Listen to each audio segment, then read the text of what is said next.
So, good day po sa lahat. So, ito po si Angelo, operator ng InGiant 60cm DTF printer dito sa OI. So, last week, nakaraan po ito ng 50 meters. So, nandito po yung head area ko po.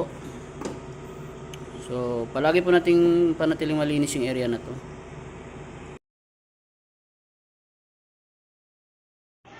So, nandito po yung waste tank ko po. Yung AVR, saka po yung ground. So, after natin ma-on yung printer, so mag-cleaning po tayo. Gamit ko po na mode sa cleaning ay normal. So, after natin mag-cleaning, so mag-nozzle test po tayo.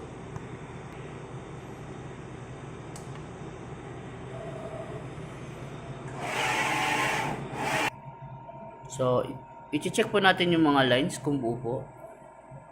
So, pag nakita po natin buo na, pwede na po tayo mag-start sa printing. Nandito po yung mga inyong supplies ko po.